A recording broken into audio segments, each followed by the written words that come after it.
Mm. Mm. Mm. Oh, sour candy. Mm. Mm. Oh, I forgot that was lemonade. Lemonade. Lemonade and sour candy. Okay.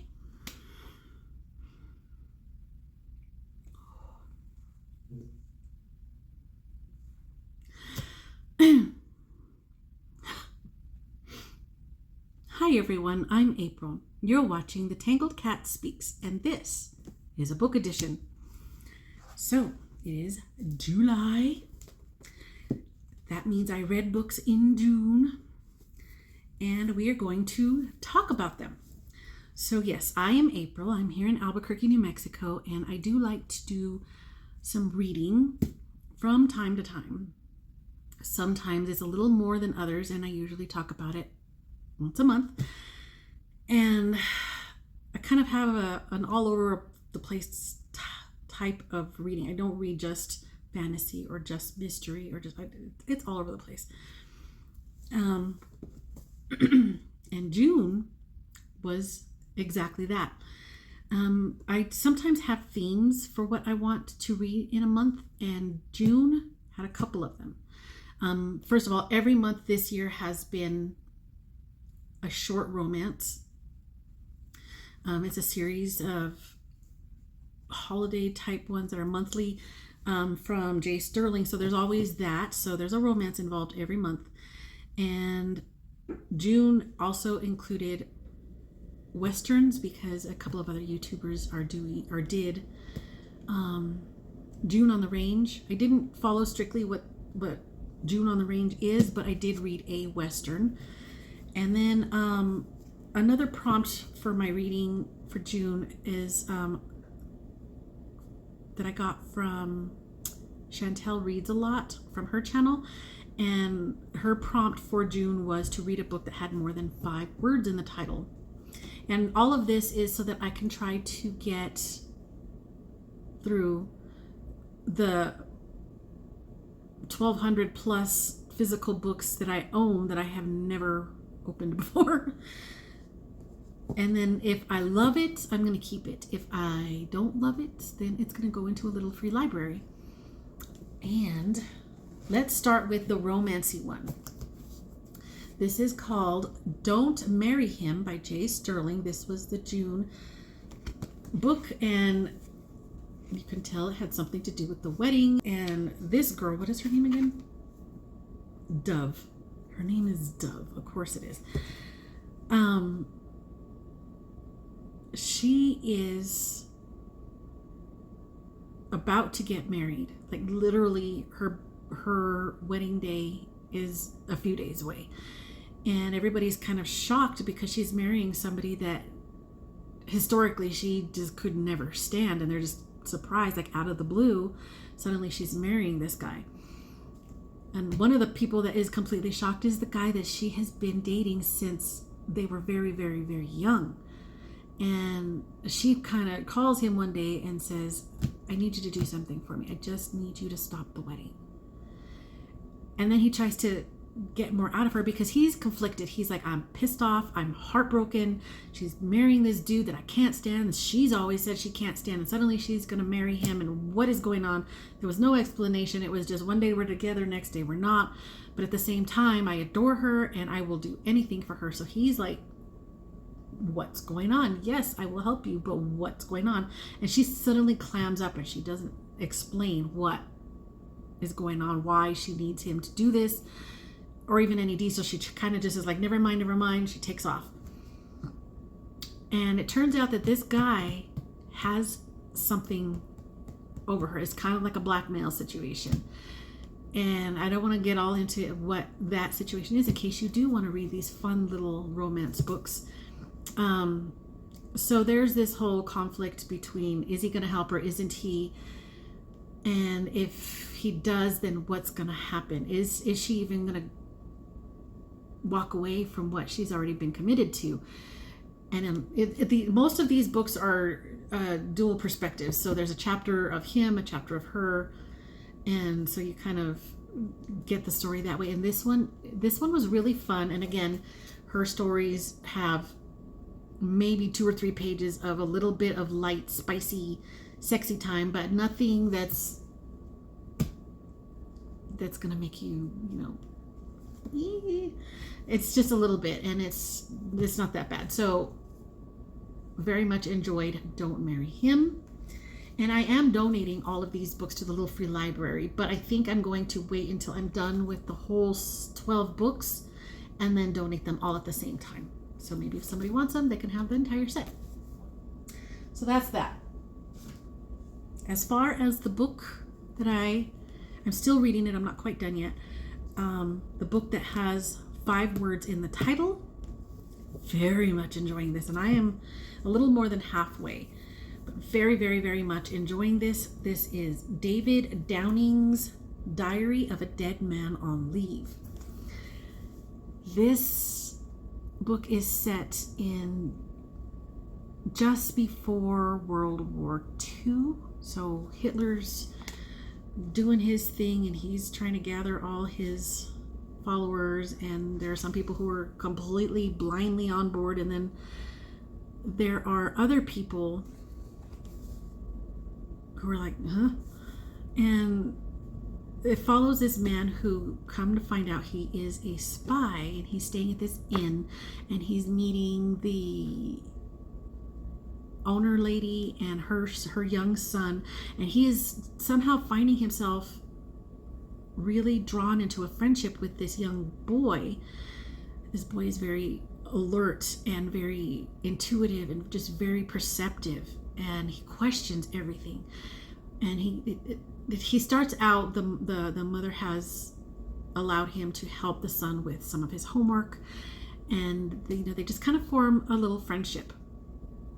And the little boy kind of has it in his head that this man is gonna be her mom's boyfriend. And he's finding himself, this spy is finding himself doing things that he has never done before in his whole spy career, like leaving a diary, like writing a diary, like becoming emotionally invested with the people that he's around. I'm not really going to get into the whole political thing and what he's doing as a spy, what he's looking for, what he's trying to find out or anything. That is also very interesting, but the book is more about the interpersonal relationships that he is finding himself involved in staying at this inn, because there are a few long-term people staying at this inn, and some are very, leaning one way politically, and some are leaning the other way, but they're all just sort of tolerating each other because they're staying at this inn, and nobody wants to really bother anybody else. Sometimes some people get a little more vocal and feathers are ruffled and stuff like that, but this really isn't so much about all of that. That is there and it is very prominent, but it's not the whole dry. It doesn't make it dry and dragging it with all the political and intrigue and the espionage and all of this stuff. It's more about the interpersonal relationships, and I'm very, very, very much enjoying it. And yeah, I don't know. I'm right at this point. I am not sure if I'm going to be putting this in the Little Free Library, if I'm going to keep it, because I'm very much enjoying it. I really, really am. And that makes me happy, because some of the books that I've been reading are just kind of, yeah, it was okay, but I'm going to get rid of it. There's been quite a few that I'm like, nope, didn't like that. Don't want nothing to do with it. I'm done. Get rid of it. Which is good for the whole purpose of me trying to get rid of some of this stuff. But I'm happy when I find something that I'm really enjoying. And speaking of something that I'm really that I really, really, really, really, really, really, really enjoyed, and I am keeping this book. I got it from a used bookstore ages ago, and I finally decided to read it because I loved both versions of the movie that was based on this book, and that is True Grit by Charles Portis. And this is about a 14-year-old girl who goes looking for a man with real grit particularly a marshal, because her father was murdered by a man that he had hired to help him work on his farm, I think. And he trusted him. He hired him. He thought he was doing a good thing. This man ended up in a situation where he ended up killing this girl's father and taking some money and some important heirlooms. And he never got caught. They never found him. They never really. She felt that the law was never really looking too hard anyway. So she was bound and determined to find someone who was going to find this guy, track him down, and then she was going to have her way with him. She was going to get rid of him. She's a 14-year-old girl. She's talking to these grown marshals and attorneys and sheriffs and anybody. She wants what she wants. She knows how to speak. She's very intelligent, very assertive. I was going to say aggressive, but it's not aggressive. She's very assertive. And a lot of times people are like, well, how dare you have the nerve to be speaking to me like this? You're a young lady. You need to be going back home to your mother and to your younger brother and leave it alone. And she's not having it. She wants what she wants, and she just talks rings around people. I forgot a lot of times that this is a 14-year-old girl. Sorry, I got an itch in my throat all of a sudden. And oh my God, I just love her. Her name is Maddie. And Maddie? Now I'm doubting myself. See, I'm pretty sure it's Maddie.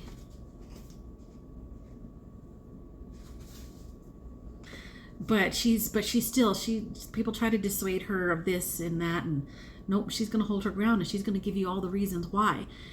And like I said, I kept finding myself forgetting that she's 14.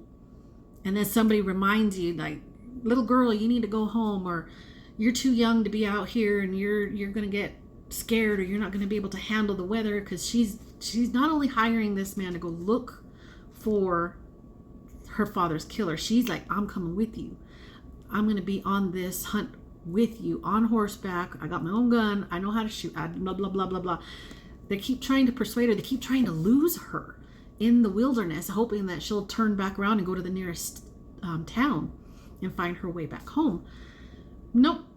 They cannot shake this girl, and she is bound and determined. And I just kept rooting for her the whole time. I loved her very, very, very much.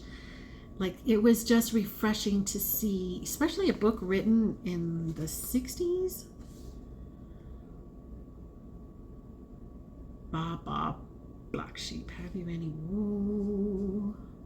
1968. And this girl is she's girl power, 100%. She don't care. She's doing it. She's going. She's bossing these grown men around, and they have no way to out-talk her. She is just, there is even a point where she ends up with the marshal, and then I think it's a Texas Ranger who ends up joining their group because he's also looking for this same guy, but for a whole different reason. And these two grown men are just like shocked and appalled that this girl will speak to them that way and push her way into their world, into their job. And one of them is constantly being like, you're gonna let this little girl talk to you like that? And he's like, I don't want to, but I guess so. It's such a good book, and I am definitely keeping True Grit. I love it. I loved it. Highly recommend. So, what am I have more of these sour candies right in front of me. They are dried fruit. These are blueberries.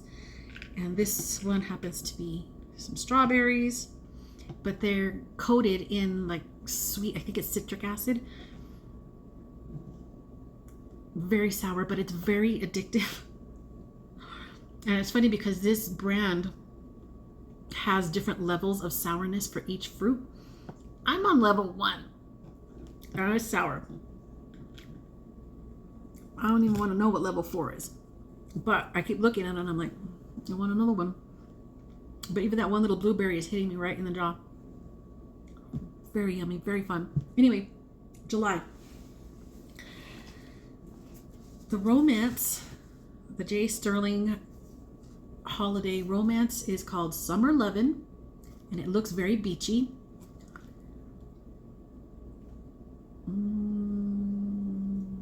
Professional specialist for athletes. Starting her own company. I'm just trying to just get a quick bing. Somebody wants her to work with her. I guess she does relocation for athlete, like relocation type of service to help professional athletes in their careers, to move or whatever. And it looks like somebody is trying to get her to do something against the rules or her own personal rules. She's like, should I or shouldn't I? He's kind of cute. I don't know. We'll see. Like I said, I try to go into these a little. I don't look into it too deeply because I just want to go in and have fun. I don't want to start over analyzing it before I even get started. But like I say, these are very short. They're less than 300 pages, probably way less. Oh yeah, way less. That's 180. Only 180 pages. The font's pretty decently sized and super quick. So these are really, really fun. So that is the July romancy book. And then, I didn't get the other one. Hold that thought. The other prompt that I have for July is PI July. So private investigator. So I am reading another Raymond Chandler book, one of the part of the Philip Marlowe series. And I'm not reading these in any order. I'm just picking one for whatever reason. This is the one that I chose. This is the second Philip Marlowe book that I have read by Raymond Chandler, or that I'm going to read. I can't remember what the first one was. But this is The Long Goodbye. And I don't know that you have to read these in any order anyway. I'm just, like I say, I'm just picking them willy-nilly off my shelf. The last one I gave to the little free library, and I don't recall at the moment what the name of that one was, but I do remember enjoying Raymond Chandler, so I'm excited to get into another Philip Marlowe mystery. So we got P.I. July, and then Miss Chantel from Chantel Reads a Lot had a prompt for July that said, I think it was to read a book that has a map. My favorite book of all time, hands down, 100%, is Watership Down by Richard Adams. I've read this book more times than I can remember. I've listened to the audiobook version. I've read it off my Kindle. I've read it paperback, hardcover. I've got my paperback that is very well loved. And then I've got one that's like a special, really pretty version with gilded edges and cloth binding and a real pretty attached bookmark ribbon and just super pretty. And then I've got another one that is an illustrated version. Again, super pretty, just love it. Gorgeous. And then recently I found out that there is a graphic novel version. What? And lo and behold, what is going on with my voice? Lo and behold, there is a map inside.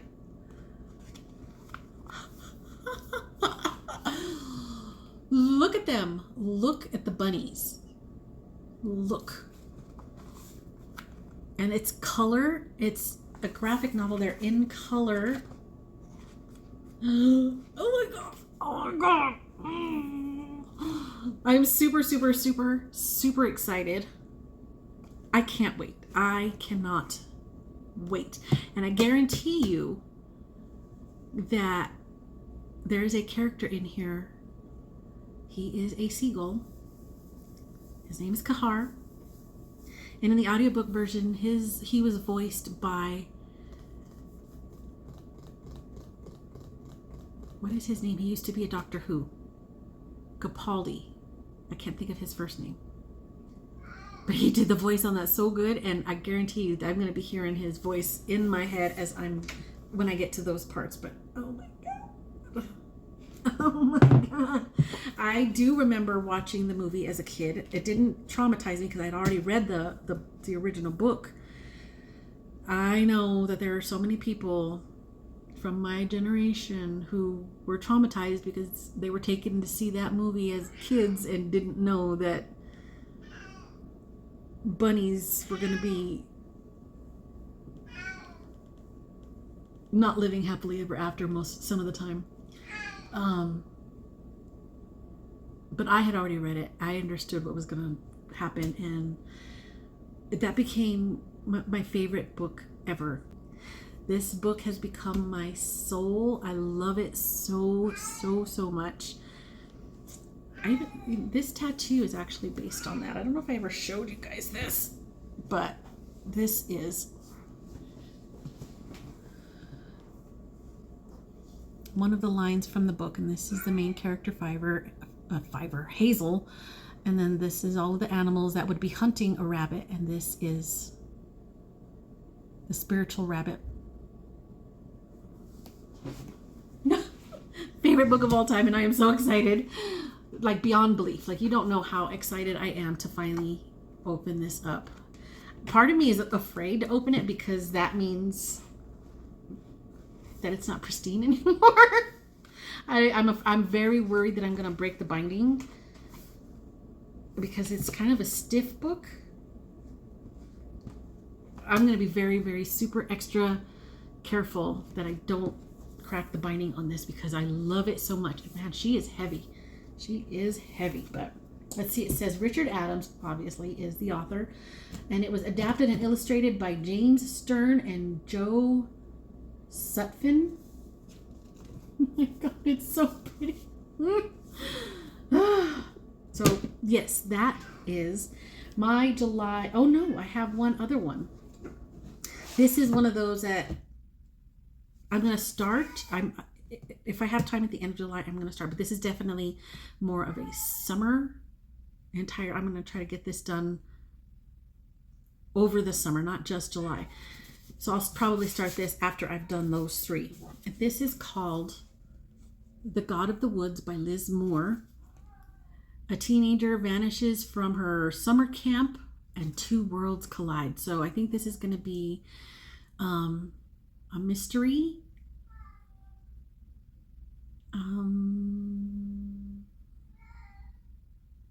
And it looks like another child also vanished 14 years prior, never to have been found. So maybe there's a serial killer type situation. Is it even a killer? I don't know. It's kind of interesting. This drip here is 3D, so you can feel the texture. I don't know why I find that fascinating, but I do. And this is a little bit of a thicker book. So yes, this is going to be however long it takes me, July, August, September. And yeah, we're going to get to that one. So very, very excited. That is what I have for this month in July, my plans. And let me know, what are you reading? Do you have any plans? Do you do any kind of theme reading? Are you a mood reader? Or are you just fly by the seat of your pants? Let me know. I would really, really be interested in hearing what kind of reader you are. And with that, I will go ahead and say goodbye. I'm going to say thank you once again for spending a little bit of time with me. And we will see you again next time. Bye.